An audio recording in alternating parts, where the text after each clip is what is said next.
मित्रांनो, मी शेफ पराग कदम आणि आज आपण कुकीज बनवणार आहोत घरी.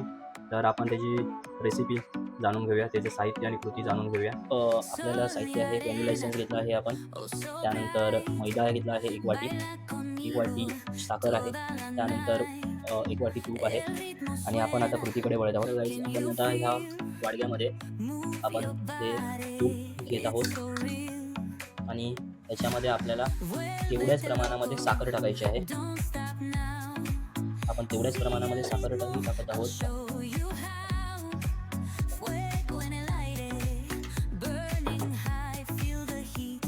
आपण बघू शकता त्याची कन्सिस्टन्सी अशी झालेली आहे, व्हाईट झालेली आहे आणि ह्याच्यामध्ये फक्त तूप आणि ग्राइंड केलेली पावडर फॉर्ममधली साखर आहे आणि फक्त हे 50 ते 60 वेळा फक्त असं गोल असं फिरून म्हणजे विस्क करून आपण त्याची कन्सिस्टन्सी झालेली आहे. अशीच कन्सिस्टन्सी आपल्याला असायला हवी. त्यानंतर आपण त्याच्यामध्ये आपण व्हॅनिला एसेन्स टाकणार आहोत आणि त्यानंतर आपण हा मैदा टाकणार आहोत.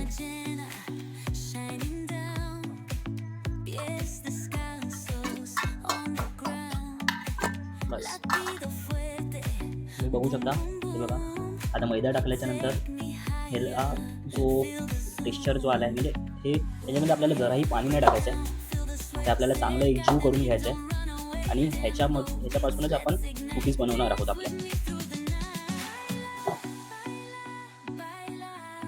बघू शकता हे असं पीठ झालेलं आहे. ह्याचं हा जो डो बनवला आहे मी, ह्याच्यामध्ये जराही पाणी नाही आहे, जराही दूध नाही आहे. त्याच्यामध्ये फक्त आणि फक्त घी, शुगर आणि व्हॅनिला एसेन्स, बस ह्या 3च गोष्टीचा आपण वापर केलेला आहे. जसं तुम्ही बघू शकता आपण 6 कुकीज आपण असं बनवून ठेवलेले आहेत. आता आपल्याला मायक्रोवेव्हमध्ये टाकायचं. त्याच्या आधी फक्त असं हे करत आहे म्हणजे एक आकार ट्रेडमार्क झाला माझ्या हा कुकीचा. तर आता आपल्याला ओव्हनमध्ये प्री हीट ओव्हन ठेवणार आहोत आपण. त्यामध्ये 170 डिग्री आपल्याला ठेवायचं आहे 14 ते 15 मिनिटासाठी.